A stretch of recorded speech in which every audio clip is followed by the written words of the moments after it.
Good morning बेटा, आप सभी को प्यार भरी नमस्कार। आशा करता हूँ कि आप सभी अच्छे और स्वस्थ होंगे।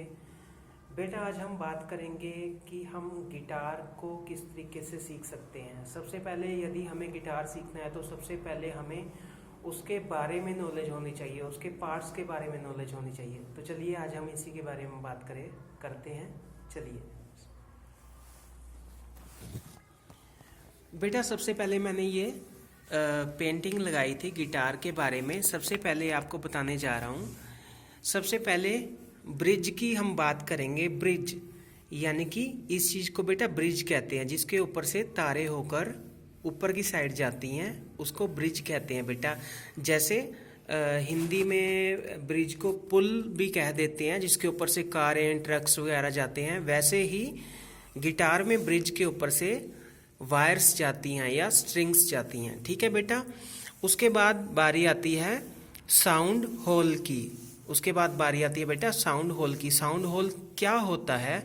साउंड होल एक तरह का यहाँ पे होल होता है, जिसके ज़रिए अगर हम स्ट्रिंग्स के ऊपर पे बजाएंगे तो वो आवाज़ गूंज के बाहर आएगी। ठीक है बेटा। साउंड होल के बाद बारी आती है वेस्ट की। वेस्ट क्या होती है? यहाँ पे होती है ये वाली चीज़, यहाँ पे होती है वेस्ट, उसको वेस्ट कहते हैं।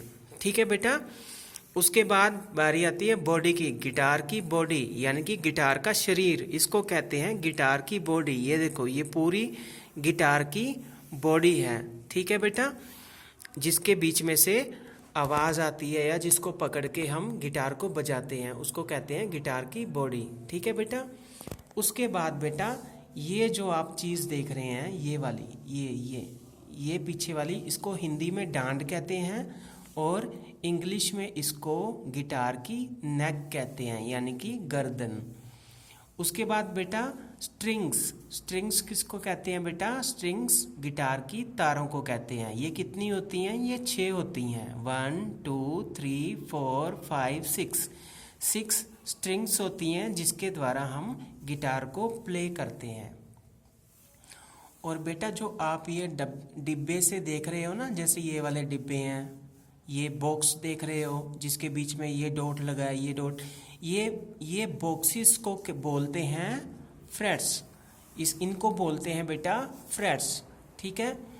और इसके बाद बेटा बारी आती है, जैसे हम स्ट्रिंग्स के ऊपर उंगलियां रख के उनको प्ले करते हैं, ये वाली चीज़ को, ये जो प्लेन है, प्लेन वाली चीज़ को, इसको कहते हैं फ्रेट बोर्ड या फिंगर बोर्ड या फ्रेट बोर्ड। यहाँ पे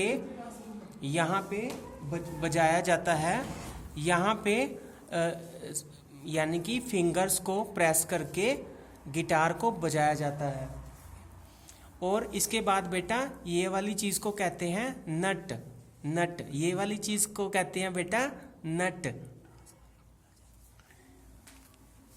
इस चीज़ को बेटा नट कहते हैं।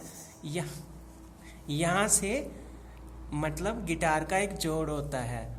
और बेटा ये वाली जो चीज़ें हैं, ये 3 चीज़ें हैं, इनको कहते हैं ट्यूनर्स या कीज कहते हैं, जिसके द्वारा गिटार की तारों को कसा या ढीला किया जाता है। ठीक है बेटा। इसके बाद ये जो इसका ऊपरी हिस्सा होता है, ये हेड स्टॉक होता है। यहाँ पे ये मेन हिस्सा हेड स्टॉक कहलाता है, जहाँ पे यहाँ पे तारें बंधी हुई होती हैं, जिसके द्वारा हम कीज या ट्यूनर्स के द्वारा इसको कसते हैं। तो बेटा ये है गिटार का इंट्रोडक्शन। सबसे पहले गिटार बजाने से पहले हमें उसका इंट्रोडक्शन अच्छे तरीके से पता होना चाहिए। ठीक है बेटा। उसके बाद बेटा बारी आती है स्ट्रिंग्स की। ये स्ट्रिंग्स हमारी होती हैं 1 2 3 4 5 6 स्ट्रिंग्स होती हैं। ठीक है बेटा। उसके बाद ये स्ट्रिंग्स के भी नाम होते हैं। ठीक है बेटा। पहली स्ट्रिंग जोन सबसे नीचे होती है बेटा, उसका नाम होता है ई। उसका क्या नाम होता है? उसका नाम होता है ई। सेकंड स्ट्रिंग का नाम होता है बी। ठीक है बेटा।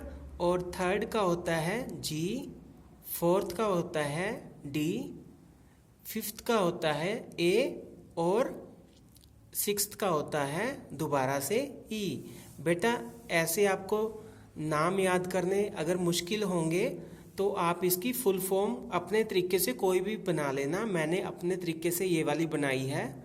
देखो ई से क्या बनता है बेटा, जो सी सबसे नीचे वाली स्ट्रिंग है, ई से एवरी, बी से बडी, जी से गोइंग, डी से दिल्ली, ए से एंड, ई से इंग्लैंड। ठीक है बेटा, everybody going Delhi and England.